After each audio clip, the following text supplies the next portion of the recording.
7, 6, 5, 4, 3, 2, 1. Yo, what's Gucci, fam? This que hola, the podcast for creative entrepreneurs who want to understand the individuals winning in the creative industry and want to learn how to attain success in their own pursuits. My name is Dorick Figueroa, and my mission is to help you, the creative entrepreneur, find a roadmap to grow and succeed in your own endeavors. We share stories, insights, and tips from established and emerging creative entrepreneurs so you can attain success in your own pursuits. In this episode, Derick G. Derick was born in Miami in the early 80s and was drawn to creativity from a young age. He was inspired by his mom's love for arts and crafts. His passion for lowrider culture and photography shaped his career, leading him to capture iconic figures like LeBron James, Lil Wayne, Drake, while working with major brands like Nike and Beats by Dre.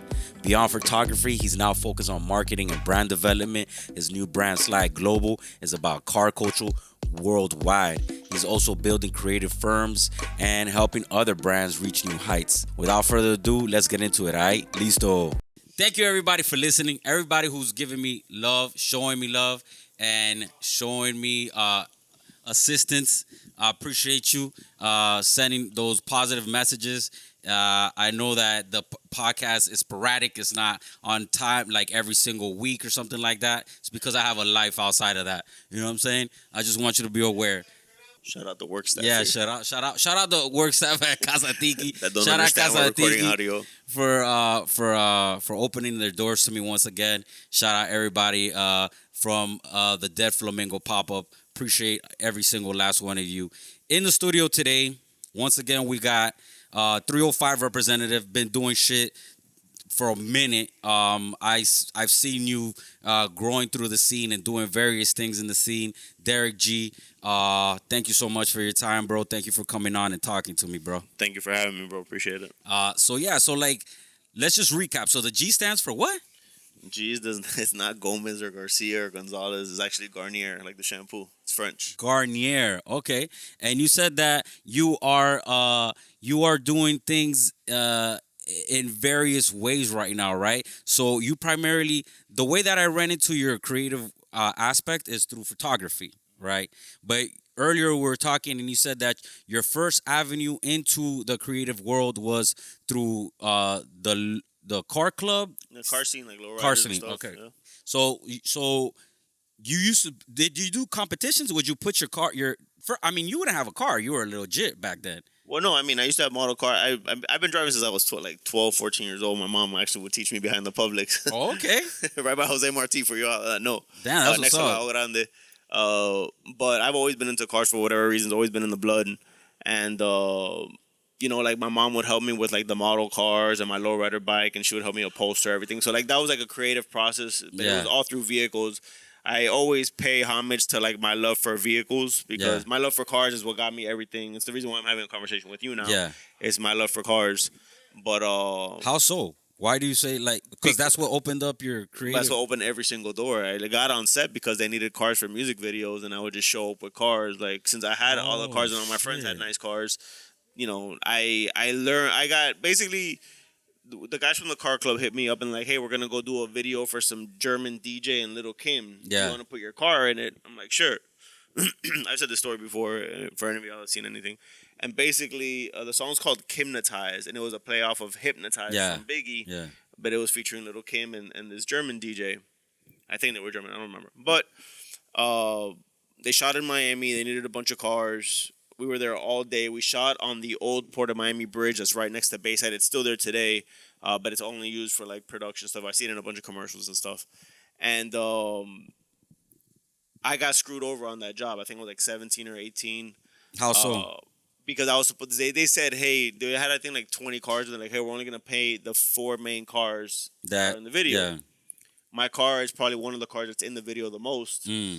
And so when I go to get paid, they're like, oh, we already paid everybody out. Yeah. So I don't know if they screwed me over because I was a kid or like the production company, or if somebody said, oh, yeah, it's my car. Yeah. And they took my money. I don't know what the situation was. Long story short, like they say there's no losses. There's always lessons. Yeah. And I was like, all right, cool. Who are you? What do you do? Like, for future reference, like, oh, I'm the producer, and that's the project manager or production manager. It's like, all right, cool.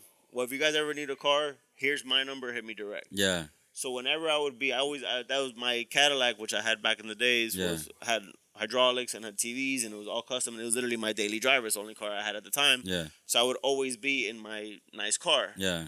So anytime I saw a production, Yeah. I would pull over. They would all look at me like I'm crazy, like, who's this kid in this car? Yeah. And I would be like, hey, here's my number. If you ever need cool cars, hit me up. Yeah. And that's how I started kind of like moving around. I would meet certain people. One of the first big videos I went to was Top Back Remix. It was a TI video featuring BG and Big Country, I think it was, and a couple other people. I forgot who else was on it. Oh, Young Jesus in it. And I went with my boy Vinny. And Vinny had a black 64 at the time, or a silver 64. I forgot what car we went in. And I'm actually in the video for like half a second. Yeah. And at that time, he asked me to tag along, so if I wanted to take photos of the cars on set. Yeah. So I was like, yo, sure, I'm down. So we went, back then there was no social media. Smartphones weren't like smart. Yeah, there was nothing. The photo quality Beepers. wasn't good. No, back then because I think I had the Sidekick at that point. Okay. That was the beginning. But like the cameras were crap. Yeah. So like when they would see someone taking photos, it was encouraged because people wanted documentation. Yeah. So I would start shooting photos and, what do you get in a photo? I get the photo of the car, the artist is in front of it, the video girls are in it, and you just kind of like build that network. Yeah. What happens when most photographers or content guys don't know this, when you're the only one that shot it, everybody thinks like, yo, can you send me that? Yeah. And that was, back then. Yeah. So I started making friends with everybody like that. And since I had met Jed prior, I'm going to jump around a little bit. It's all good. But same thing with my car. One day I'm driving to the beach to go do something, and I see a bunch of production vehicles. I jump out. And once again, I've said this a bunch of interviews. It was We Taking Over. Yeah. With DJ Khaled. Yeah. I got off. I saw a bunch of people taking pictures. Yeah. That's now like, there's more photographers around. Khaled is like, they're all about social media. Yeah, and everybody come out, and the more photos, the better. Yeah. That whole thing. This is in 2006. And whatever, I started taking pictures there. I find who the director is. I send them photos. Cool. Like a week after that, Judd from the TI video, since I had exchanged number, hits me up and he's like, hey, I need like 30 cars. There's no budget. I just need 30 cars. It needs to look like a street's packed. Yeah. For a music video, I was like, let me hit up a car How the club. fuck is there no budget though? It was some Russian chick. Like it was like a whole thing. Okay, Once again, I don't know. Yeah. But I didn't make $1. Like it was literally like me doing a favor. Like when you start early, you're trying to tap in. Yeah. And my dog here. Yeah. And whatever. I get to the set. I see Judd. I'm like, oh, who directed the video? Or who's directing it? He's like, oh, Gil Green is the same gentleman who did We Taking Over. So I connected with him there again. And he's like, oh, you want to take some photos? Did you bring a camera? I'm like, oh, could I? He's like, yo, do your thing. If anybody says anything, you're here with me. Yeah. And then that turned into something. But what got me through that door was the cars. Damn. So you were pimping out the cars to network. Basically. Yeah. But it was cool because I made money. My friends made money. Like, it was like, I guess pimping is not the right word, but but I was brokering the cars. Yeah, and it was a good thing because like with all my friends, all our cars are money pits. Yeah. So like, you guys spent mad bread to those TVs, all that shit wasn't cheap back in the day. Exactly. Did you ever do loser laps in the Grove, dog? I'm fucking king of loser laps. Loser lap king, bro. I used to love that shit. I'll even top that. And funny, I just actually ran into the guy at the Low Life picnic. I would do loser laps so much that I fell asleep driving once. Doing loser laps? Doing loser laps. We were stuck in traffic, and I was with my boy Sony, and a couple friends were in my mom's car. It was a Geo Prism, a 92 Geo Prism. What? Time out, dog. You were doing loser laps in a Geo Prism? This is like 90. This has to be like 9. I was what? This was like 99, 2000. Everybody hanging out the windows. My mom's car. Yeah. Damn, that's and this true. might have been even sooner. This might have been earlier, actually, because at that point, this had to be like I was like fresh at 16 years old. Fresh so with like, brand new license. Yeah, and bro, I'm one known to be falling asleep driving. It's happened to me a couple times. It's funny. I don't drink or nothing, but not drinking driving. But I've fallen asleep a few times for whatever reason. I work hard, bro. I hear you, dog. And my boy said that I did this. I was like, we're sitting and we're looking around, whatever. That I don't know where I just did this. And my boy looks at me and like, yo, what are you doing? And he realizes the car starts moving. fucking slaps the shit out of me like on my chest. Yeah. I wake up, I go to press the brake, and I slip and I hit the gas, and I went between two cars. What? And mind you, it was the night of Cinco de Mayo, like the midnight before Cinco de Mayo. Yeah. So everybody was lit because it was like a Saturday or yeah. something. So imagine everybody on the street. There's no social media, so everybody's just talking shit. And then one of the guys that happened to hit was some senior in my high school. Damn.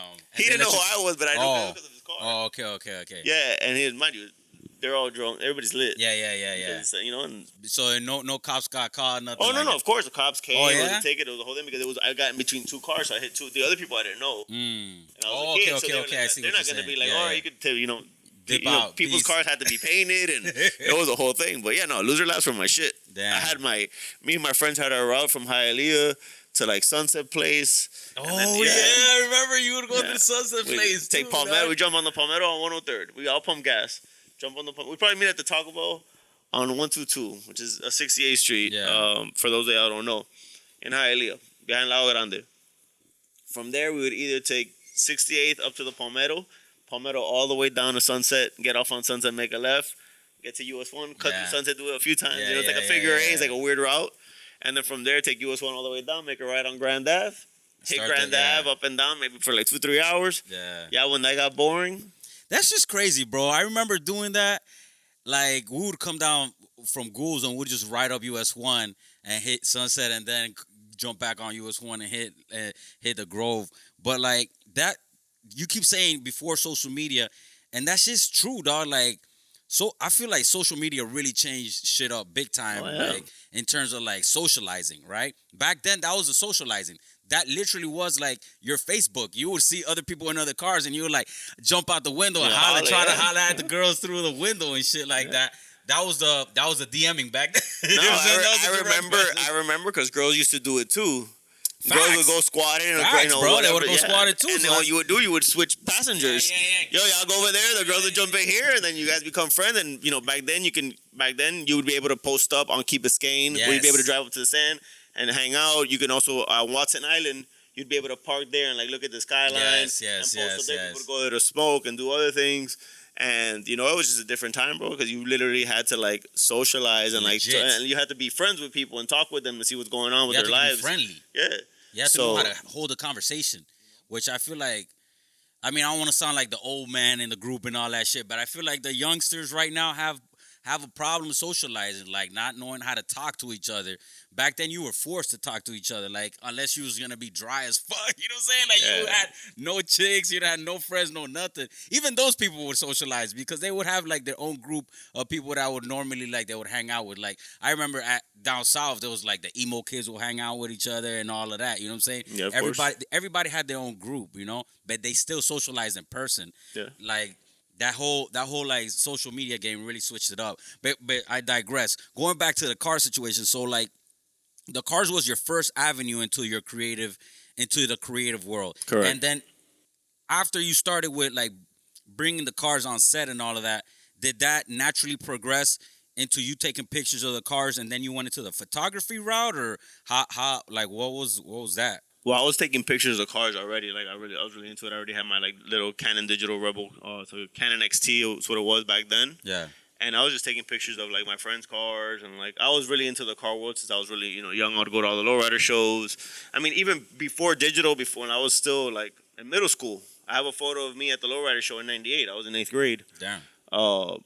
Like my stepbrother and all my friends, like I would take all the photos, and then they would just give me money to get doubles or triples of the photos. So Walgreens. because they knew I would just score on Eckerd's. Throwback. So like that was a thing where it's like, and I would get to the point where like I would upcharge them a little bit each, so I'd get my photos for free. Oh, okay. And then it was fair. I did all the work, and I did Facts. So I kind of did that way for and it's just kind of like everything for me happened naturally. Is always through like doing what I love, and I'm a big advocate of like find what you love, do it, and eventually you'll figure out ways to make money doing it. And I always tell people it's like for whatever you love to do, that you do it for free, that you would pay to do. Someone's getting paid to do it. Why can't it be you? If you like to fuck, porn stars. Yeah. If you like going to hotels, become a critic. Yeah. You know what I mean? Like there's literally anything and everything in the world there's somebody's getting paid to do it. Yeah. It could be you if you just, you have to work your ass off and you have to become that person. You have to be consistent and you kind of have to build that identity. Mm-hmm. But it was that thing. Like everything with me was cars. So, like I said, getting back to that, I started becoming like the car guy for like Gil and Judd with 305 Films, and like, hey, we need this kind of car. And like, back in like the late 2000s, every music video had a car in it. Yeah, facts. Now it's like everything's like a Charger, and they're standing on the roof of like Phantoms, and it's just more about being like disruptive. Yeah. Versus back then, it was more about like being street Hanging or out the being car. core, like Yeah. it was the car culture. Yeah. So that was like I was a tool that I was a tool that helped them tap in, because Judd's more of a car guy than Gil was, but like they weren't out and about, like, because they were grown ass men with responsibilities and families, and like it's different. Yeah. I was a fucking chamak, Yeah. out every day till 2 a.m, just hanging out doing car shit. Facts. With my friends. So it's different. You're tapped in and you just got to know like your avenues. But then it came to a point where like they were doing a job and Gil was like, yo, we don't need cars, but do you want to just come do behind the scenes? Yeah. And that turned into something where like I probably worked for like 2-3 years without like not making real money off the photos. Yeah.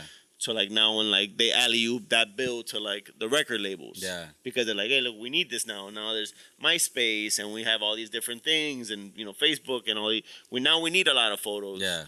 Because have you ever seen behind the scenes photos of like a Run DMC music video? Actually, no. And I'm sure there is. There has to be. Yeah, but they're probably like But in a vault they're somewhere. archival. It was film. It's expensive. Now things are digital. It's like, oh, it's not as expensive. You don't have to develop anything. You're just paying one person to kind of shoot and edit. And, and mind you, we were kids back then trying to figure it out. Like I'm funny enough, I'm in the 30 years of Def Jam, but I was 30 or 25 years of Def Jam. I was the youngest photographer in that book. Damn. I think I have like 4 or 5 photos that are mine of Def Jam artists in that book. And it was one of those things where like, I was a kid amongst a bunch of OGs. But once again, since I was always like the youngest in the room, it also equal to that I wasn't the smartest in the room, which is great because I'm just learning from everybody. Okay. And because I understood and I knew how to work around like all these OGs, I was always invited in because I would always make sure that I get photos of them working, because it was very unprofessional for them to get a picture of me working. Yeah. But if I do it, it's my job. Yeah, on the low key, yeah. Not even on the low key, it's my job to do behind the scenes. Yeah. So if the artist is standing next to you and you're adjusting a light and I take a photo, that's beneficial for you as a lighter, as a gaffer. As a gaffer, yeah. But I'm not bothering. The artist is like, oh, that's his job. Yeah. So I'm not. But if that guy was like, hey, take a picture of me doing this light next to this gentleman, yeah, like, yo, what are you doing? Do your job. Yeah. So a lot of the OG guys were like, grateful to have me around, and they would let me get away with murder and invite me to certain sets, and like, shout out Tom Marvel, like, one of the guys I looked up to. He's a DP. He did like Still DRE, and he did like all these crazy videos, and to end up working with him, and I didn't know he had done Still DRE, that came out when I was in 9th grade. Sure, yeah. Like how psycho I was about that video is that I figured out my camcorder, if I turned the cables around, I could record into the camcorder. I would record music videos onto the VHS tapes that would go in my camcorders, the DV tapes. Yeah. And I would watch them in school and show my friends, like, because we didn't have smartphones. Oh, but I'd be able to be like, yo, you seen the new Snoop video? That's how you would show it? Yeah, because I would literally pull out my camcorder and show them, because I had like the ones that were like the big screen with the little like tilted thing or whatever. Yeah, I actually have one of those. And fast forward 10 years later, I'm, the guy's letting me like, he's on a dolly's like where you mount a camera and they move you around it, but there's usually 2 seats. Yeah. He'll pull out the second seat, be like, Derick, jump on the chair so you can get good shots. So like that way I'm not in his way. Yeah. And I'm getting almost the same shots. No, and even my own shots that are parallel to what the music video camera is getting, but in photography form. So like, it was one of those things where like these guys all became like my big brothers, and it was just one of those things where like I made myself an asset. Hey, what do we need to figure out? Like I've always been like a problem solver. Like I like solutions, not problems. Like don't come to me with problems, come to me with solutions. And and if I see problems going on, for the most part, and sometimes people say I'm kind of like overstepping my boundaries sometimes. Yeah. But if like I see people going on a mission, like what do you guys need? Like what's the end product? What do you guys need? Yeah. Like hey, we need to get this. All right, cool. Do this, this, and this. And they're like, oh shit, perfect. But from the outsider looking in, they're caught up in either emotions or they're caught up in, they're thinking about other things versus just standing outside and looking at the problem and just, giving them a solution. And I've kind of always been that to a certain extent with certain situations. Okay. So I was essentially part of that family for a really long time. And like once again, the cars got me through that door, and just Yeah. kind of being resourceful and being able to like make things happen, and and helping them creatively, or like they gave me a lot of my first opportunities. They alley-ooped me to a lot of people, so like I'll be forever grateful to that crew. That's what's up, man. I mean, that's a crazy trajectory that you were able to like stick with it first and foremost. And you did what you loved, which was the cars originally, and you still love the cars. So it's still something that's part of your DNA, but it also like it grew into other worlds where you were able to use the cars to get you to other avenues, right? So like what was like one of those what was like a challenge, right? Because you talked a lot about various things there, but one of the things that stood out to me is like you don't like problems, you like solutions, right? And in South Florida, a lot of people like will catch feelings and feel a certain way because you're successful and you're doing what you're supposed, and like you're doing what you're doing, right? How do you circumvent that? How do you still grow with people, but at the same time get away from like the problems that arise from that?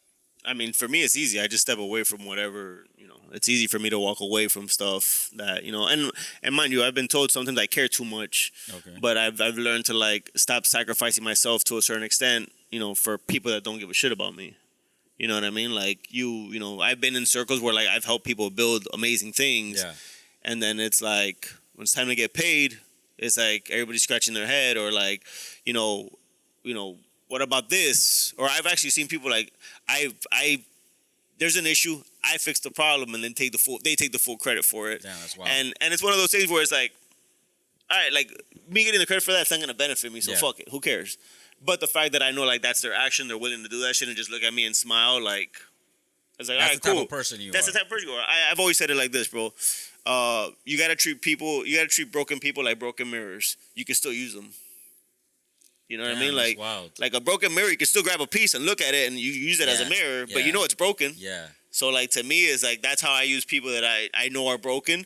I saw something the other day was like, you gotta stop using the word friend and start using colleague, and people like, I know a lot of people. I'm not friends with a lot of people. You know what I mean? You know what? I agree with you there, bro. I stopped calling people friends a long time ago. I don't say colleague. I normally say acquaintance, like because I'm acquainted with you. We know each other, but you're not my friend. You know what I'm saying? Like you trying to fuck me over in certain situations. If the like, opportunity arose, then, exactly, if the opportunity came about, and then at the same time, I've also seen people that I'm not that acquainted with, but will go to bat for you. That's crazy. You know what I'm saying? And I've been in both situations, so that's why it's like, even people, it's crazy because there's even people that you've known for a minute, bro. Like you normally acquaint time to friendship, but that as I get older, it's like it doesn't matter how long I know you. You still a snaky ass mofo. You know what I'm you saying? just haven't been bit yet. You just haven't been bit. 100%. I've been around your snake ass for a long time, so people normally put their guard down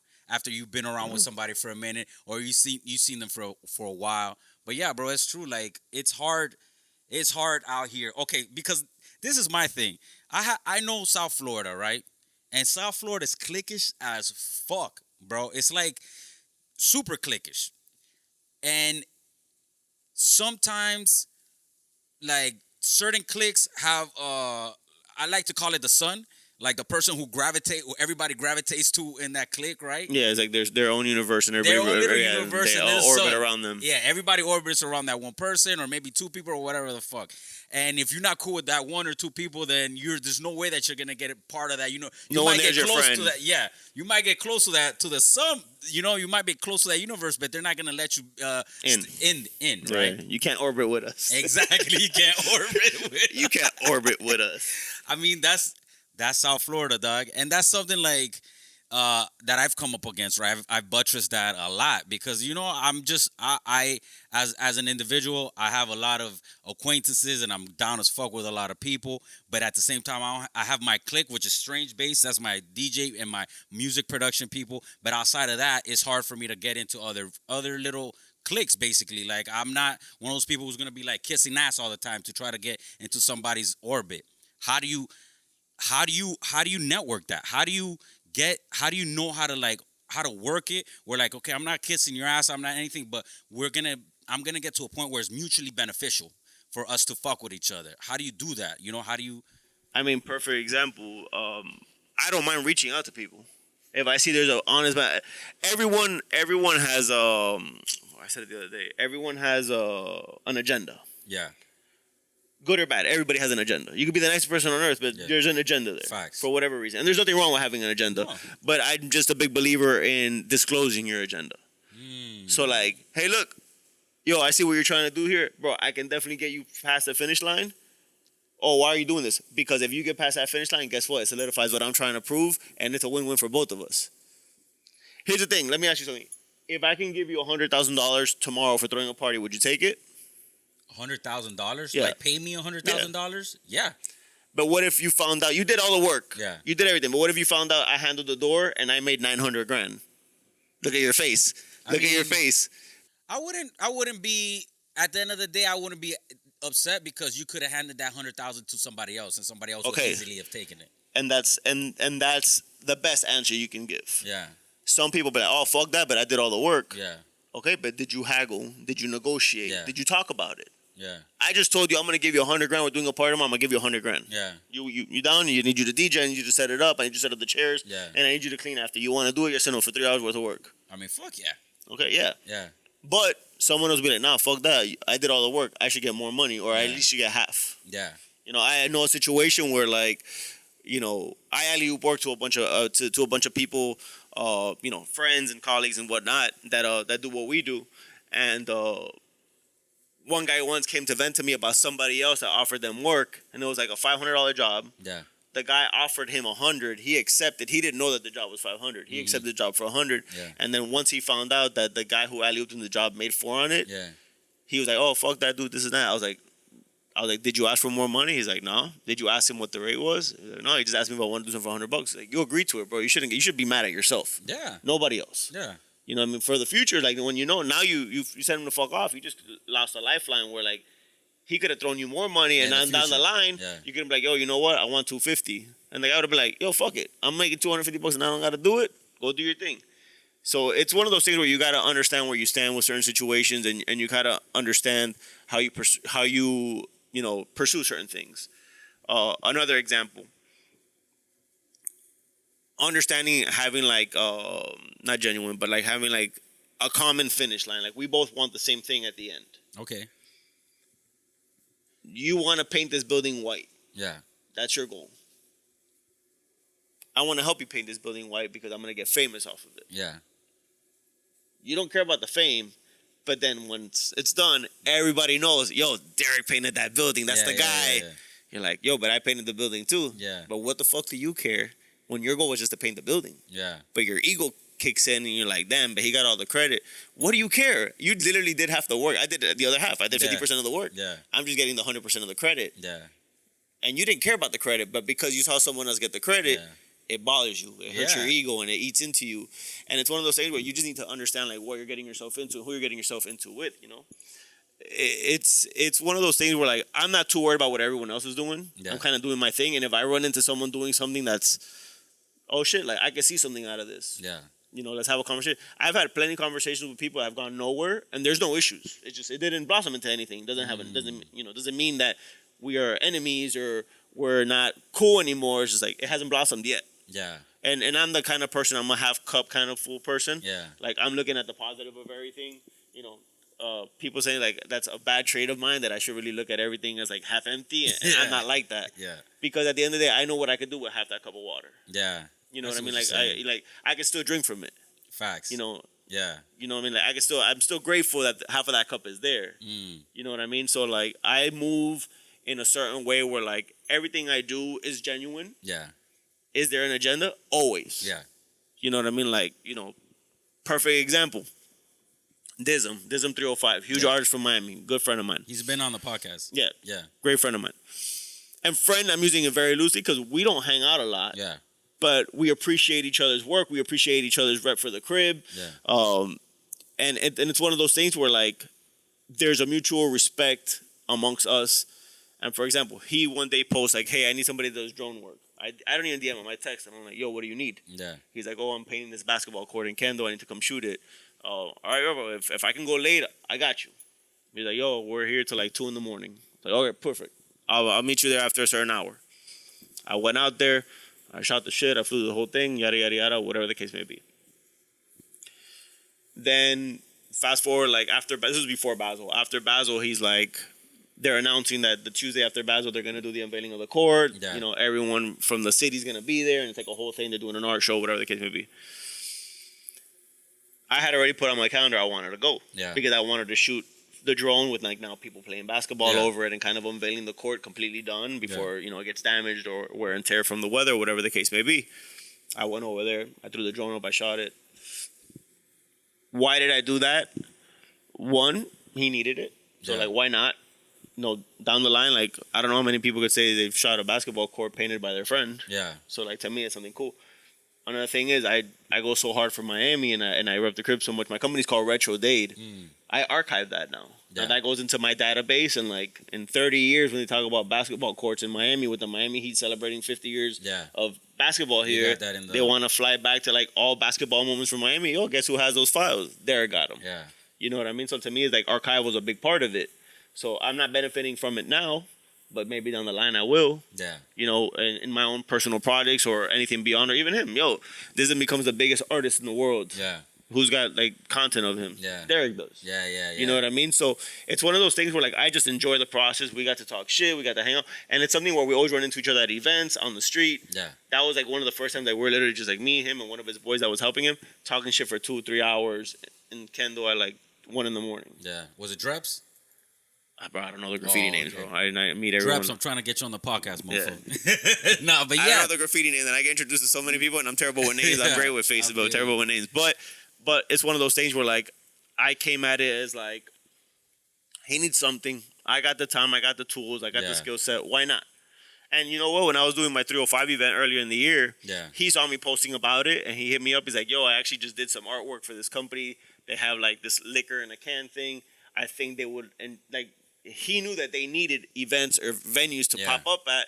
So he saw it as like he's hooking me up because I can potentially get some money from them to help create my activation, and then they needed a place to put out their product, to expose their product. So he didn't benefit nothing from that, but what did he do? It's a chess move. Yeah. So to me, everything that I do is a chess move. You know, that chess, I might move that piece and it might not move again for the 3-4 years. Yeah. But it's there. And one thing, I've been screwed over.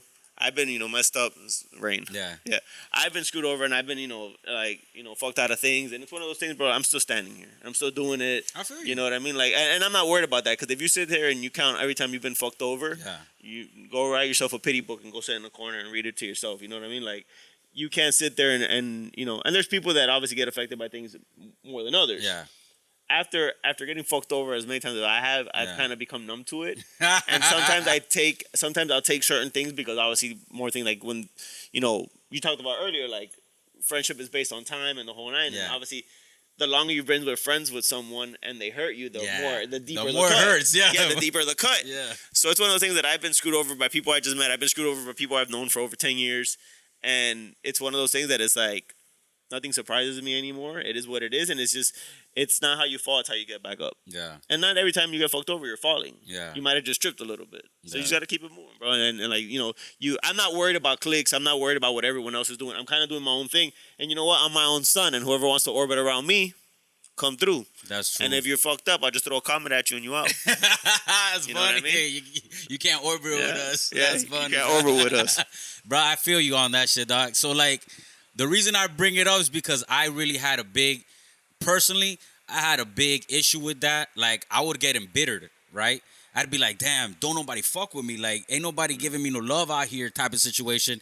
And I would still keep it moving, because I have to keep it moving, because this is what I want to do. This is what I'm trying to do.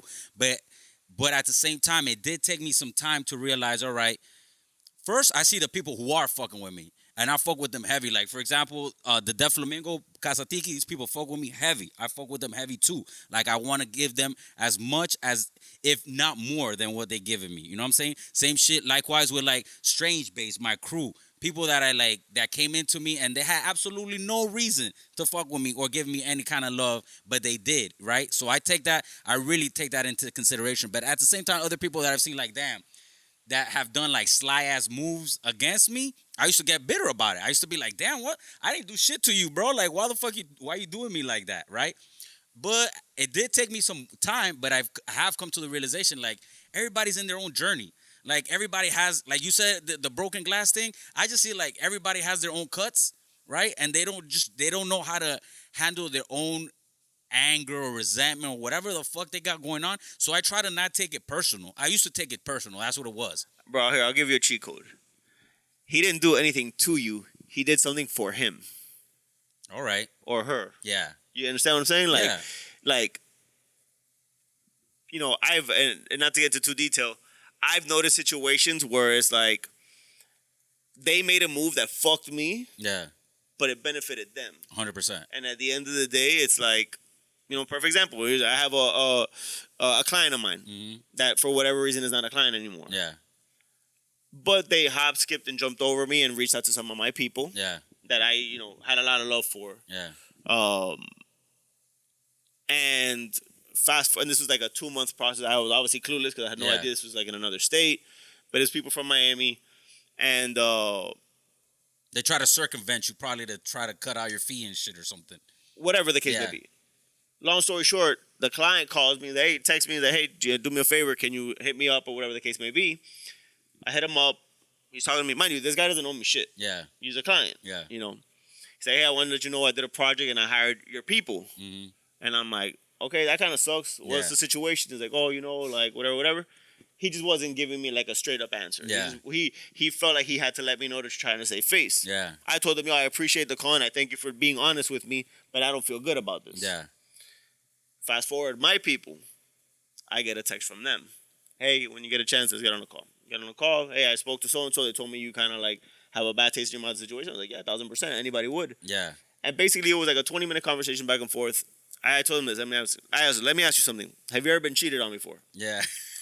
They're like, they just kind of stayed quiet. I was like, let me ask you something. Would you rather find out from your spouse or the person they cheated with?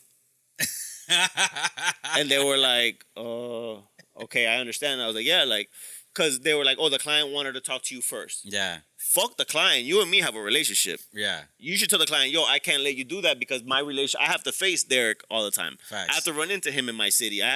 We might be on jobs together. He puts money in my pocket. Yeah. But they didn't think that way. They were respecting the money, not the relationship. So to me, it's like, they lost a relationship over a couple dollars. I let go of a relationship over principle. Okay. Because they easily could have called me and been like, yo, so-and-so hit us up. Yeah. I'm never going to be like, no, don't take the job. Fuck that. Yeah. I'm not that guy. Yeah. That's not my place. And if I did that to you, I'm not your friend. Yeah. I'm taking money out your pocket. Yeah, like if they don't want to fuck with me, why am I going to take the money from you? Exactly. So it's one of those things where it's like, you know, there's finder's fees. Yeah. Perfect example. Yo, shout out Casey Chops. I put him down. A friend of mine's hit me up. He's like, yo, I need a DJ for my daughter's birthday. Okay. But like, we want somebody like, you know, somebody with a name. Yeah. From the crib. I hit up, literally first person, Casey Chops. I asked him, like, yo, what about Casey Chops? It's like, oh, yeah, my daughter loves him. Yeah. Hey, yo, I got this job, friend of mine. We got a job for you. You know, would you hit him up? He doesn't fuck around. He hits him up. Yo, literally like an hour later, I get a Zelle. He's like, finder's fee. Yeah. I didn't ask him for that. Yeah. But the fact that he did that, guess who I'm going to call every time somebody needs a DJ? Yeah. You know what I mean? Yeah. I feel you on that. And, you know, he has his podcast, MIA on the Rocks, and one thing that he taught me was evolve or dissolve. I had never heard that term. Okay. And, like, that's kind of, like, now something that's implanted in me where it's, like, you have to kind of adjust with the times. If not, you're just going to be the old guy that's still trying to, like, hold your claim to fame. Yeah. You know what I mean? So it's like, even with these interviews, like obviously I'm doing with you today. I just did Grumpy OGs. Yeah, I did the Rap Battle podcast with Tony MC. And it's like, I do these because it's different perspectives. A lot of the same stories. Yeah. And some people are like, bro, you say the same thing. And I was like, it just solidifies my story. Like, I'm not bullshitting you. You know what I mean? Somebody told me once, if you ever see a hip hop artist that always has a different piece of jewelry on, it's probably fake. If you see an artist that has the same piece of jewelry on all the time, it's probably real. He's got nothing to prove. I didn't even think about that, but yeah, that makes sense. Yeah. You know what I mean? So it's the same thing. It's like, oh, why does he keep doing the same stories? Like, well, they keep asking me the same questions. So I'm just going to keep solidifying my story because that's what it is.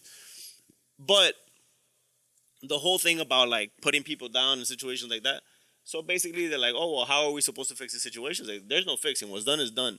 But you could have at least hit me up and be like, yo, send me a little something. Yeah. An hour later, I get a Zelle for a percentage. Yeah. And I don't even get a text from him. Yeah. So it's like, all right, cool. So I almost wanted to sell the money back. Yeah, yeah. To just like, be like, yeah, like that's not the point. Like, you Yeah. guys don't get it. That's not the point. But it's one of those things that is like, you know, did they kill themselves? Maybe they don't care. Yeah. I don't know where they stand in the situation because I haven't talked to them since then. Yeah. But it sucks. Yeah, yeah. Over a couple of dollars that I wasn't gonna stop you from getting anyways. Yeah. So it's like going back to the original question, like how do you maneuver on that stuff? Is like I don't maneuver. I just go forward, bro, and like you don't pay it mind. No, I keep going, bro, because at the end of the day, if I'm gonna sit here and dwell on it, guess what? I'm not getting to the money faster. I'm not getting to my next thing faster because I'm pulled over to the side crying about it. When I talk about car references, if I'm on a road and I gotta pull over and cry because this happened to me, guess what? You're not riding. Yeah, like I gotta keep riding. Yeah, I gotta keep moving. So I don't trip about shit like that anymore. I just kind of see it for what it is, and like I said, it's a broken mirror. You can still use it. So like when I realize that I have people like that around me, I just kind of take it for what it is, and you can kind of tell like if I fuck with you or not depending on what I invite you to or what I'm doing. There's people that I did this years ago. I got hit up to host something for El Clásico when they did the soccer thing here a few years ago, where I was able to invite 24 people on 2 different yacht parties, like same day, 2 different slots. When I posted it. And I invited the people I invited some people I was doing business with at the time. I invited a few friends that I grew up with, and then I invited people that I wanted to, have network conversations with and be like, hey, look, this is the kind of shit I'm doing. Like, let's talk because I see a benefit from it. As I posted the next day, I started getting DMs. Oh, how come you didn't hit me up? Damn, that's fucked up. Da, da, da, da. I literally had to go and post something with like sad, violent music and be like, yo, for all the people that are bitching, think about how many things I invited you to and you never showed up to. So don't trip when I don't invite you to something and it's something you wanted to go to. Yeah. Because guess what? The people that got invited were the people that show up for me. That's crazy, man. That's a lot of, you know what it is? Ultimately is checking your emotions, which it took me a minute.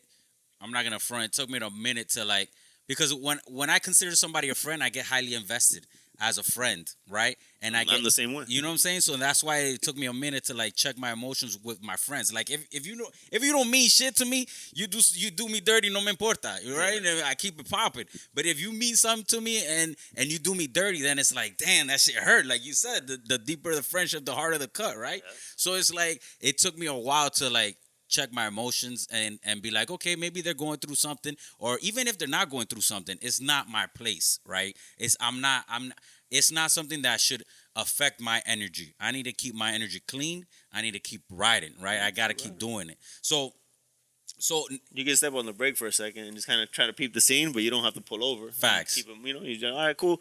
I'm done here, and you keep going. You hit the gas and you keep going. Yeah, I mean, ultimately, lo que está patina te lo quita. I believe in that wholeheartedly. But you know what? Lately, though, I've been kind of like on a checking people, and I don't mean checking them like on some gangster shit. Yeah. I mean like, yo, what's the situation? What's up? Yeah. Like, I just want to know. I just want to learn for my educational purposes only. You know what I mean? like why'd you do that? Or like why you make that move? Why are you like that? Like what did I do to you? I just want to understand. I'm just trying to process. And is that did I say something? Yeah. Did somebody tell you that I said something that I didn't say and you don't want to confront me about it and you're just being rude now or whatever the case may be? I have another situation. I won't go into detail where it's like, somebody needed help with something. I've helped them for many years. Yeah. It's coming again and I'm like, oh, like you keep asking me for all this help, like let's break bread. Yeah. Like, I'll handle this whole shit for you. Yeah. Because I know how to. You could be the face of it. I just want to make some money off of it on the back end and make it as best of an event for you. Yeah. And I want to do it under my brand because it's still going to be your face, but it just solidifies what I'm trying to do with Retro Dade. Yeah. Back and forth, it's not going to happen. Cool. But since I've asked for money now, the person's super dry with me. You're bothered because I asked to get paid for my services that everyone else pays me for? I mean, yeah, they probably take that for granted. You know what I mean? Because I'm your friend. Yeah. And it kind of reverses what I talk about. But at the end of the day, you're making money. Why can't I make money? Why is it okay for you to make money and I'm helping you? Yeah. And I've helped you all these years and I haven't asked you for $1 and you've never even offered $1.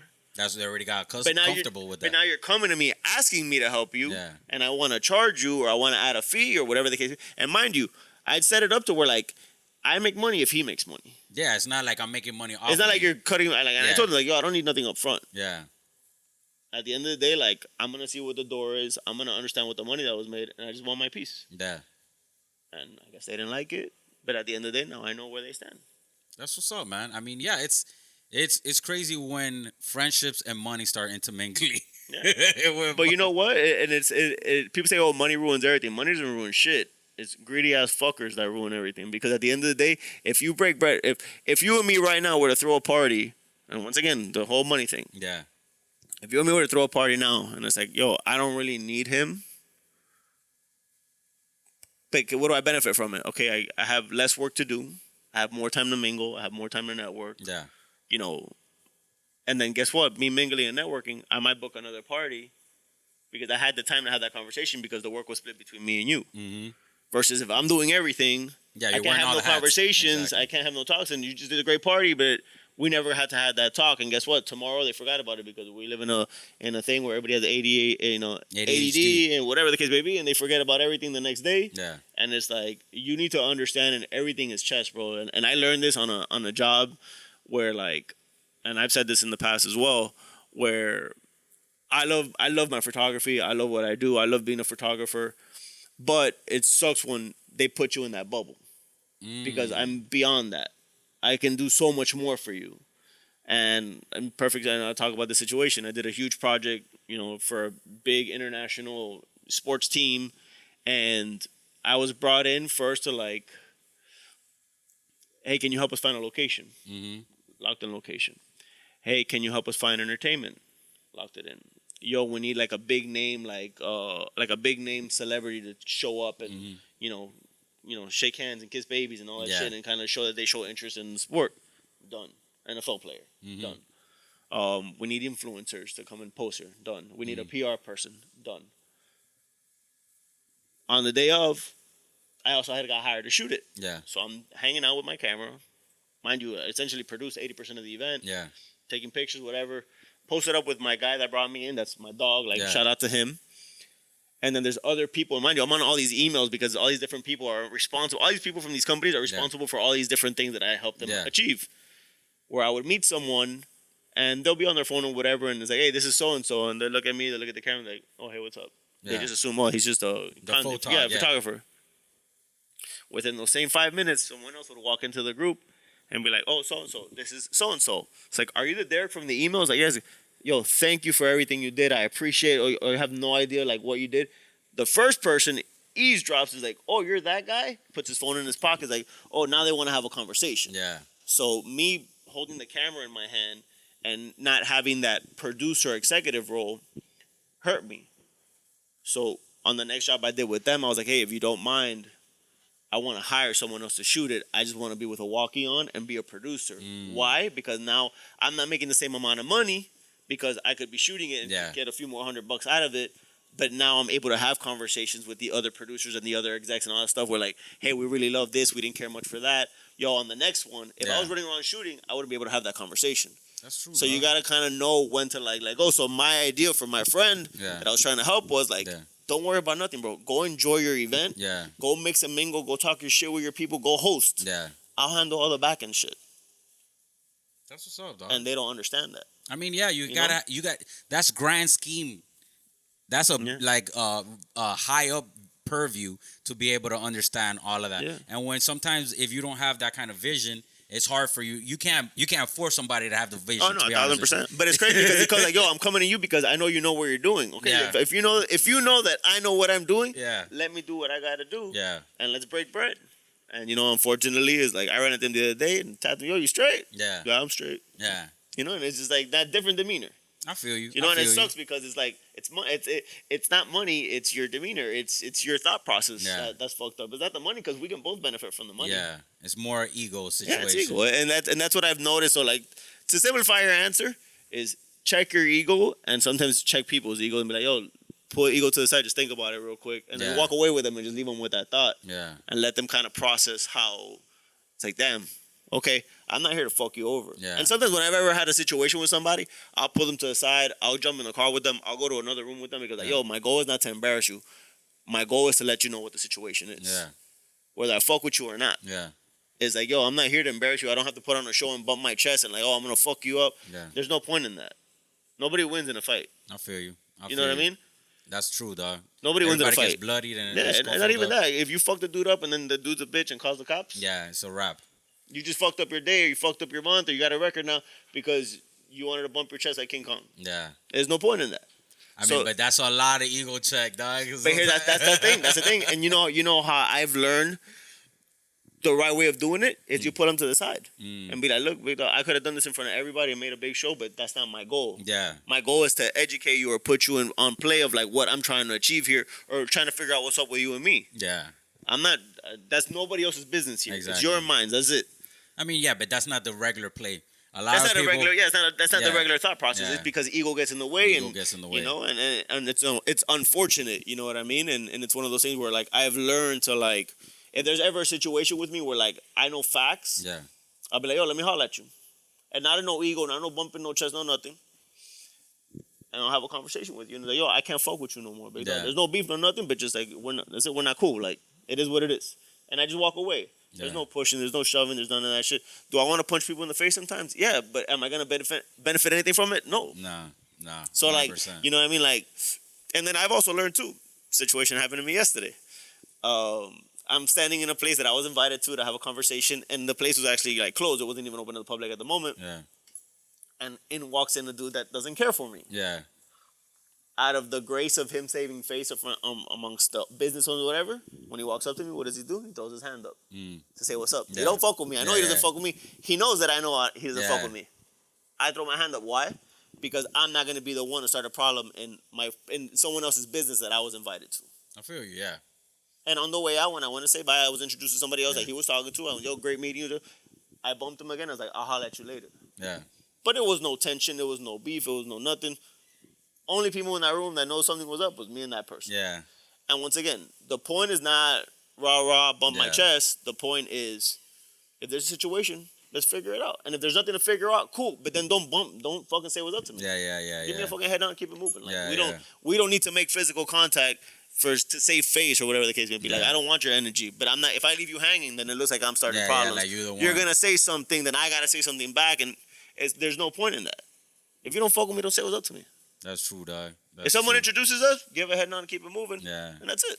You know, my last podcast host was Brittany Brave, the comedian, and she was talking to me about that. How like in the comedy scene in South I'm Florida, sure that shit is fucking brutal. yeah, Because you're good at talking shit too. Yeah. They're good at roasting, so I can imagine. They roast each other hard. I can imagine. But she's like, I don't like if you don't. She's like, there's people that I don't fuck with, and they know I don't fuck with them, and they won't fuck with me. But you know how in South Florida sometimes is that fake love. Like, hi, how you doing? Like, yo, you don't gotta do all that. You know what I'm saying? You know you don't like me. And I know that you don't like me. We don't like each other. We could be like, hey, what's up? That's it. But you don't gotta be like, hey, how's your family? And all that. It doesn't have to be a show. We don't need to. No one's here for a show. The shorter and the sweet, just rip the Band-Aid off. Just bump it. All right, keep it moving. Facts, That's bro. it. You know. So at the current moment, what is it that you're spending the most of your energy on? On your event? Promotions? What's the thing that's taking up the most time from you right now? It's still split a little bit. Like with my own events, I got live on 305 will be happening. March 305. Yeah, March 3rd, March 5th. March 5th. It'll be on a Wednesday this year. We're doing it in Wynwood again. So that right now, is gonna be like that's the horse that I'm on right now for to make sure that can be the best event it could be on the day that it's falling on, and just kind of getting the community involved again. With it, I'm also, when jobs come in, I'm going to take them. I might, fingers crossed, be out of town in February for a big event with another big brand. And I just launched a YouTube channel. Oh, shit. For car-related stuff. Oh, so damn. in full circle, I'm going back to what I love, because doing what I love is what got me everything. Now I'm like, I found myself, I don't want to say competing is not a good word, but I found myself kind of like, hey, look what I could do. Yeah. Look at my work. Look at everybody I worked with. And I don't like that feeling, because it's like, it's not that I'm trying to brag or like, I know what I'm doing. I know I'm an asset. Sometimes you got to do that though, dog. To be honest with you, but it's not in my nature. Facts. So it's hard for me to do it. I understand. So my thought process was like, I'm a big YouTuber. Like, I don't even watch TV anymore. Everything I watch is on YouTube. And like, I see so many people literally doing what they love and making so much money. My theory is this: if you're giving away a $60,000 car, you gotta have a lot of fucking money being made for you to just give away a $60,000 car. Facts. So, and it's all ad revenue, and that's all it is. So at the end of the day, you're essentially just creating your own broadcast network to like put whatever you want. So what do I love the most? Cars. So I teamed up with a couple friends, and we're working on this car channel called Slide. We actually launched our first video 2 days ago. Yeah, 2 days ago on the channel. And it's basically gonna start with the car scene, but we hope to expand into basically anything that goes motion, moving forward. It's all a it's all a hidden message about you got to keep going. So it's called Slide. Yeah, Slide. TV? Slide Global is like kind of like the YouTube. But essentially, slide is something we say like, "Yo, I'm about to slide." Yo, come through. Yo, slide through. It's something that we say down here, and it's just a very. Even though the channel's not about Miami, it's literally going to be. We've already filmed in San Diego, in Costa Rica, in New Orleans, and in Chicago, and obviously more stuff in Miami. But like the channel is going to be an international channel. But just what is prevalent to us or the origins of it. We're all from South Florida. Me and the team that's doing this, we're all from South Florida. And it was just something we started with a different name, and then we realized like it was too good to be true. There was too many people using that same name. So we had to kind of rebrand, and it held us back like 2 months trying to figure everything out. And then I was just like, yo, like Slide is something we say very normal. You're from Miami, we always wear socks and slides. So like I wanted to do slides when we were doing the other thing because I like that. And I was just like, yo, man, what about just Slide? It doesn't mean anything, but it means everything. And it kind of fits into that world, but it can, it literally could be anything. It could hit all demographics. So we kind of just went with that route. And it was going to be a little bit more serious prior, but now because his name is funner, the content could be funner. Okay. So, like I said, full circle, I'm going back to like my origins, and I'm really going to go in with cars. Like people that know me know I have a couple cars and a couple classics, and we're going to have a couple builds on the channel and just really work on highlighting and showing what we do and finding that community who wants to orbit around us. That's going to be orbiting is today's word. Orbiting 2025. That's the whole world. Today's letter is O for orbiting. Have a little puppet come out here. I feel you. So Sesame Street vibes. But yeah, man, we want to like. It goes back to what I said earlier, where it's like I'm just gonna do me. Find the people, and this whole thing was born by mistake. So one of the gentlemen, and I'm not saying who they are because some of them want to be low key about it. Eventually, some of them will be on the channel, and but they're South Florida entrepreneurs. They're a crew, and I mean I've never heard one bad thing said about them through multiple channels ever, and they're all stand-up guys. They all don't have they all show face. Like they're all good guys. They all got clean faces. I think I know exactly what you're talking about. We'll talk about it off camera. But teaming up with them, they get it. And one of them called me and started talking really fast. And I hadn't heard from him in a few months. And I'm like, yo, who do you think you're on the phone with? I didn't even say what's up. I was like, who do you think you're on the phone with? And I hear them pause and they're like, oh shit, DG, my bad. Yeah. I'm so sorry. I thought I was talking to somebody, another Derick. Yo, my bad. All right, no problem, bro. Hope everything's well. Yo, stay safe, G. Click. Literally 5 minutes later, he calls me like, yo, but it is funny, though, because I wanted to holler at you about some car shit, because he's a big car guy.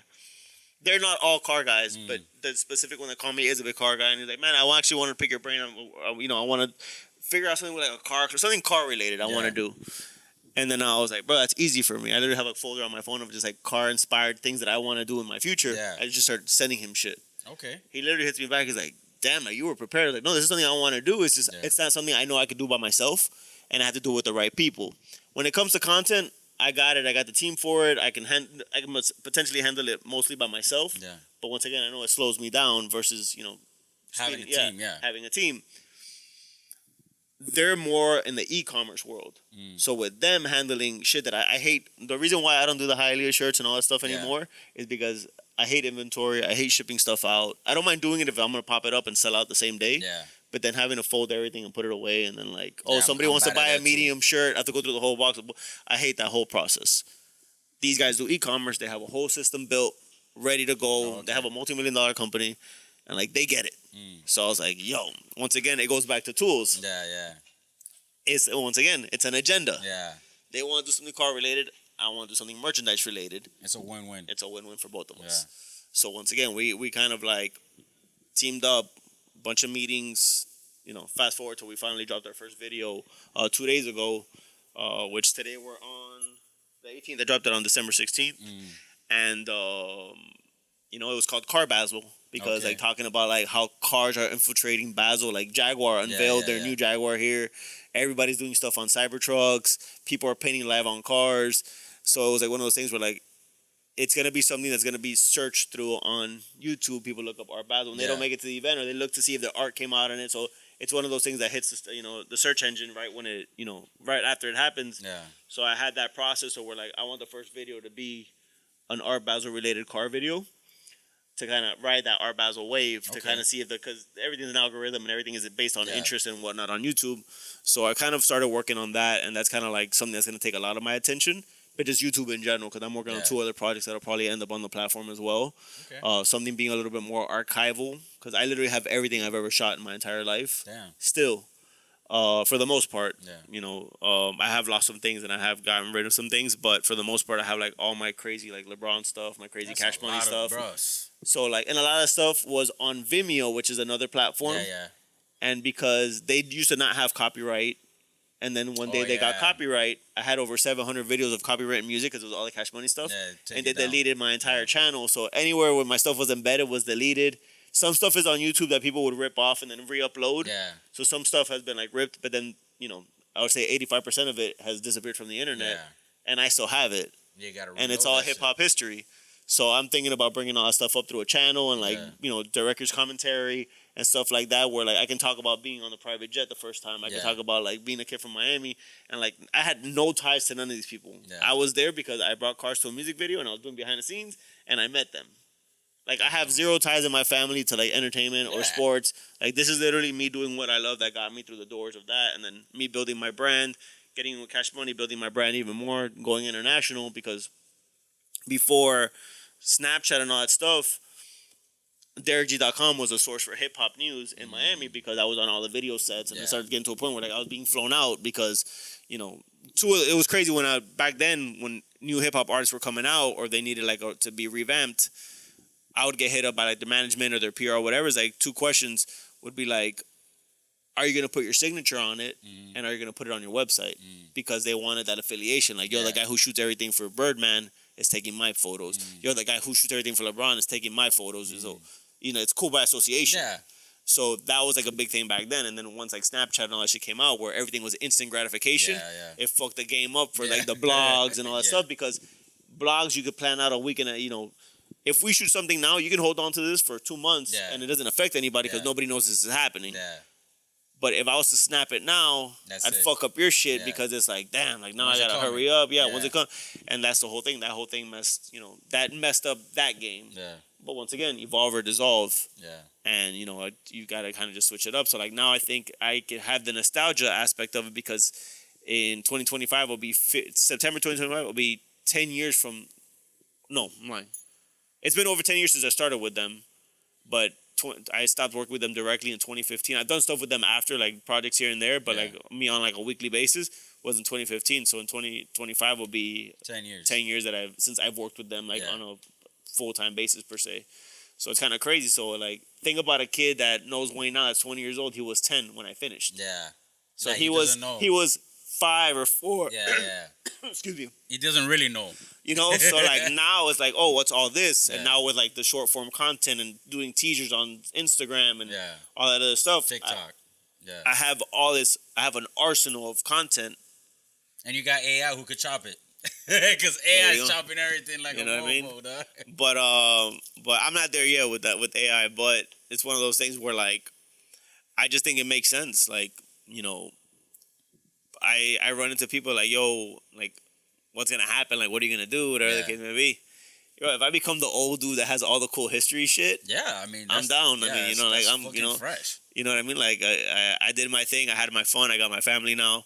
So it's a different game for me. I can't commit to my work as much as I used to because I obviously have to give my spouse and my family time and it's not an easy balance.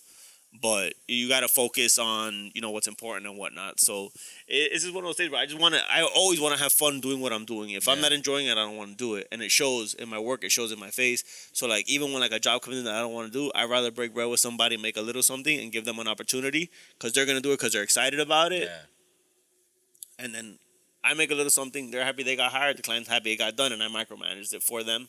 So it's a win-win because at the same time, when I alley-oop something to somebody, I still got to make sure it's good because I don't want to burn that bridge with the client. If the client just sees like, oh, you're just taking my shit and giving it to whoever because you don't want to do it, they're not gonna call me anymore. So there's always care in everything that I do. I want to enjoy everything that I do. Sometimes I just enjoy going to watch whoever I hired because I just enjoy the process of being there and making sure it's done right. Yeah. I don't physically want to hold the camera. I don't physically want to edit anything. Yeah. So like if I'm shooting something or editing something, it's because I'm really into it. Yeah. Like and I want to get back to that. I want to get back to enjoying what I'm doing. I don't want it to feel like work. Once it feels like work, it's not fun anymore. And mind you, some people are gonna be like, "That it's kind of like selfish of you. It's kind of like." Yeah. Ungrateful of you, and it's not like this is the life that I chose. This is kind of what I built for. I've worked so hard for so many years to get to this level, and where people are caught up with like, oh, I want to be rich to be rich. It's like I just want to have money to have the freedom to do whatever I want when I want. Likewise, my dog, 100%, bro. That's 2025, bro. Orbiting, bro. So you talking about a lot about cars. What's one car that you really want that you don't got? This is gonna be another like 2 hours, bro. Nah, just one car. If I can have one car in the world, that's like it's not about a monetary thing. It's just like, yo, I want to drive it right now. Yeah. It'd probably be like an original like 60s Shelby Cobra. And I'm a Chevy GM guy, as you can see. Holy shit! But if I could have the Shelby Cobra, for real, bro, that's been a dream car of mine since I was a kid. A Shelby Cobra. I wouldn't have thought about that because you're all about the Caprice and the donks and shit. Yeah. No, that's something that it sucks that it's a Ford, but it's nobody's fault. But but I love that car. And if I would have known, mind you, a real Shelby, like there's kit cars everywhere. 90% of the ones you see on the street are kit cars, and no problem. Like I'm not hating on it because if I would have known what I spent on building my 75. Yeah.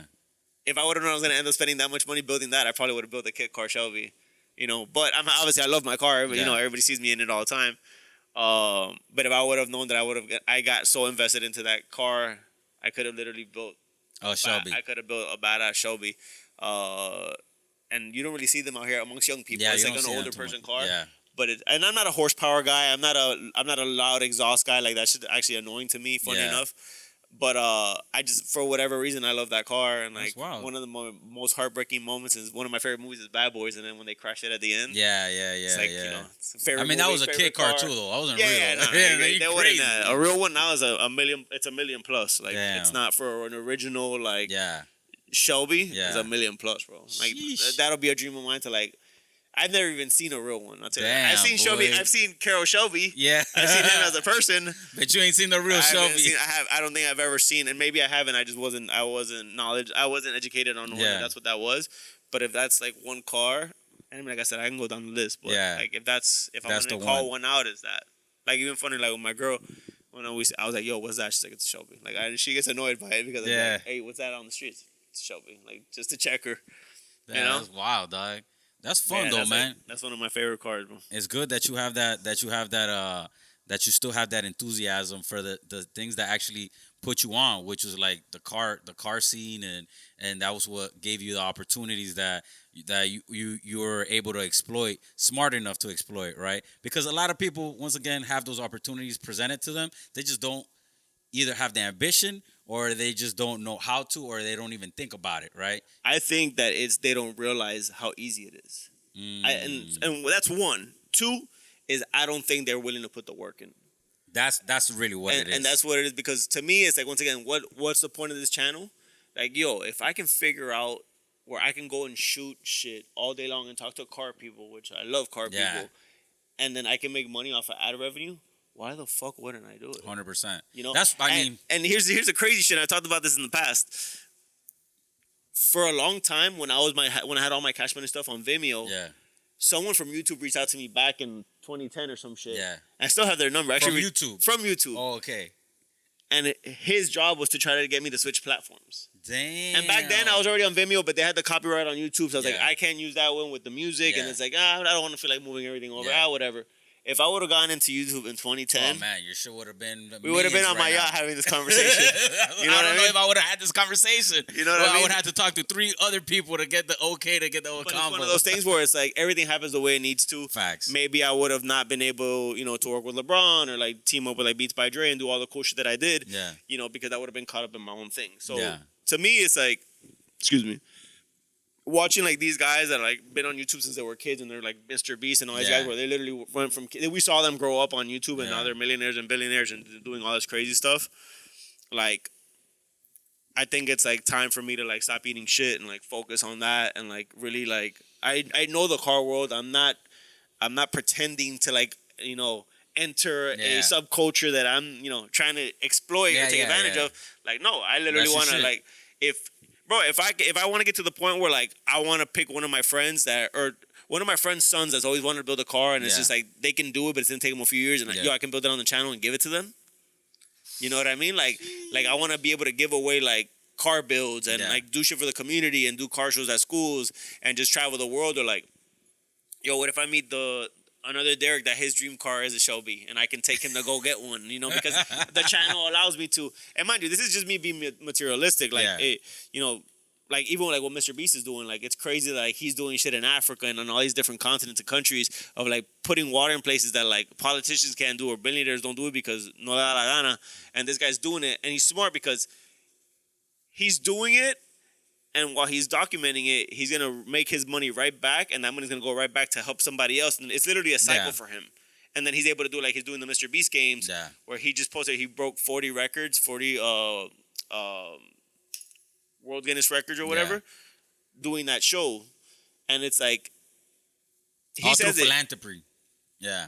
It's crazy, bro. And I mean, like, that's what people want to see too. Yeah. They don't want to see people be greedy and be all that. Like, I don't know, because then you have them shows like The Housewives and all that bullshit. I mean, like, people like drama. That's drama, though. Yeah. People like seeing humans go through drama. But how can we be dramatic and be a philanthropist at the same time? That's the fucking clutch, you slap right people there. with money. Hey, how do you do that? Can slap me with 100,000. You want water? Here's all the water you need. Like, you know, how do you do that? That's funny. That's funny. But yeah, man, I wanna like lock into that shit and bro, and just give that all my energy. And it's like, you know, I'm tired of waiting around for that next job call. Like, I'm grateful for every call that comes in, but it's like those in between moments. Like, I'm just tired of waiting, so I might as well just get to work on my own stuff. And you have the skill sets. That's the thing. I have all the tools. I have literally everything I need. I have the time. I have the tools. I have the skill set. I have everything that I need to make it happen. Yeah. So if this doesn't happen, it's nobody's fault but mine. Facts. You know, and I know that. You know what I mean. But you could do it, bro. 100%. I see it and be successful. And I hope. What's your favorite car? My favorite car is a '72. The Lincoln Continental, 4-door suicide doors. So it's 60s. That's a JFK.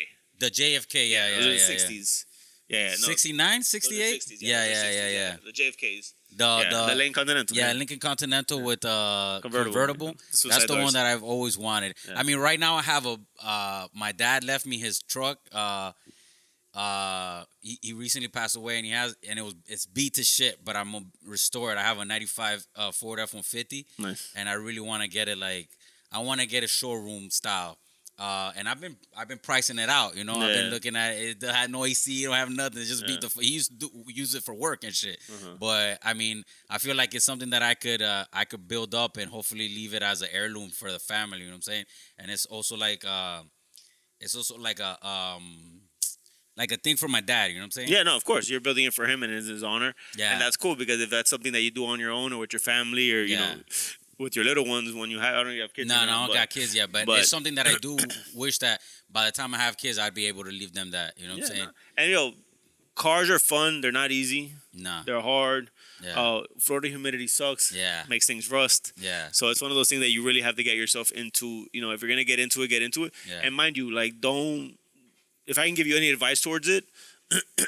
Build it to where you can enjoy it. Don't build it to where like you don't want to be able to enjoy it because you don't want to fuck nothing up. No, I would have it and I would drive that bitch all the time. Like I gotta go to Publix and everything. Yeah. It's not like I'm gonna have it sitting up in the garage. Nah, I'm good with that. People see me going to play. I go to Best Buy in the convertible and I leave it there, and then it's on a Tuesday. You know what I mean? And they're like, "What the fuck?" And it's like, you're putting miles on it. Yeah, and it's like, but what's the point? It's like sneakers. People buy sneakers and they're like, and then they turn to dust. Yeah, it's like if you don't wear them, they turn to these people holding Jordan 1s since '95 or whatever, and then you go to put them on and the whole bottom just falls apart and cracks. You're like, come on, man. I always tell people, wear your shoes and drive your cars. Facts, dog. Facts. Pero Derick, dog, I appreciate you coming on, man. Thank you for giving me your time. Thank you for shooting the shit with me and dropping some knowledge, for people coming up behind us, behind you, people who want to get into this world of, creative entrepreneurism. It's not easy. It's not easy in South Florida to be a creative entrepreneur, but if you have the the heart for it, there's avenues, right? People like 100%. yourself show that there's avenues. You don't have to leave to New York. You don't gotta go to LA. You don't gotta go to Atlanta. Mm-hmm. You could do it here in South Florida. And I always commend people like yourself that are doing here, that's still doing it in South Florida. Knowing that you could have left and I could have transplanted been gone a long time ago. Facts. And my whole thing is I want to pioneer here. Like, maybe I don't benefit from it, but I know other people will. Yeah. But obviously, if I can get, if I can enjoy the fruits of my labor, Yeah. I definitely plan to. You know what I mean? But I've learned that this place, people come here to play. Yeah. They don't come here to work. Nah. And then the people that are here working are people that worked elsewhere, and they're here playing and working because they have the financial bread. stability to do it. If you're from down here and you want to be able to do it, but if you have to have a job because you have responsibilities, do your job, but then make sure when you clock out of work, you clock into yourself. Yeah. And just, don't go and hang out. Focus on your shit. Focus on your craft, because once you can make the same amount of money doing what you're doing on the side as what you do on your 9 to 5, you can quit your 9 to 5 and just go back to now focusing and putting 16 hours in your craft versus just 8. And making it better. You know what I mean? So, as long as you can get your stuff to equal up to what you were making at work, then you can let go of your job, because you can survive off of that. Yeah. So as long as you have that mindset and you can let go of, if you're working 8 hours at work and you work 6 hours on your shit, and those 6 hours you can make the same amount of money you're making weekly doing what you're doing, or even in the shorter term, because that's in my line of work, it's I'll do one job every few months, and the checks are nice. It took me a long time to get to that level, but that check will hold me down. Yeah. And I'm able to experiment and do other stuff and do other jobs. And mind you, I'm the type where I don't really leave money on the table. I don't turn down most jobs. And once again, if it's something that I don't care to do, I'll alley-oop it to somebody, but I'll make sure that the job gets done properly. I'll make my little cut. Like I said, I got my money in the bank, and I still have more time to focus on what I want to focus on. And, that's kind of the mindset for everything. So, and I know for a fact not everybody has it as easy as that. Some people have way more responsibilities than I do. Some people have way more financial situations they need to handle, and life is not the same for everyone. Yeah. And life is not as fair for everyone. So I understand that. And I want to let people know I understand that. So it's not as easy for everyone, but if there's a will, there's a way. Facts. So if you wanna make this shit happen for yourself, you're gonna have to sacrifice somehow, and you're gonna have to do it. You gotta do it, bro. You gotta do it. This whole Que Hola podcast is a labor of love, bro. I always say this. I still ain't made a single dollar off this shit. I've been doing it for 4 years. But you know what? I do love this. I love talking to creatives. I love talking to people from South Florida. I love putting on for South Florida. That's my passion. I want South Florida to shine. It shouldn't only be a place where people with money come and have a good time. It's it should be that, but also we have a creative scene down here, and there's people out here doing dope ass things like yourself, you know what I'm saying? So that's why this whole thing is a labor of love. It'll never stop, even if to the end it don't make no bread. I'll still be doing this, and that's what I want to encourage other people to do. And I congratulate you for coming on and talking to me and letting me know how it's popping off in your world. Do you have any handles that you want to leave the people off with? Your YouTube handle or anything? The new ones? At Slide Global on YouTube. On the Instagram is slide_global. Obviously, mine's DERICK_G, and on that one, you can kind of tap into all the other things that I'm doing and whatnot. But definitely, that's what I want to push. So for sure, bro. Everybody, tune into the YouTube Slide Global and tap in and go ahead and subscribe and follow and like and share. Same thing with the podcast. Follow, share, like, and like I always say, if you like it, share with your friends, and if you hate it, share with your enemies, but just share this motherfucker. Hasta la próxima. We out this bitch. Peace. I want to thank Derick for coming out to the podcast, being transparent, sharing his point of view, sharing his gems for the culture, and for anybody coming up behind him. I do appreciate everybody who's listening to the podcast, and I do appreciate everybody who tunes in every Monday at 12 o'clock on Jolt Radio. It's also syndicated, joltradio.org, the podcast. If you have any questions or concerns or anything else, feel free to reach me out. Reach out to me at Que Hola Podcast on IG, Que Hola Podcast, or you could hit my personal D Figueroa 305. D Figueroa 305. Thank you so much for your time. Hasta la próxima. Que te crezca. I love ya. Peace.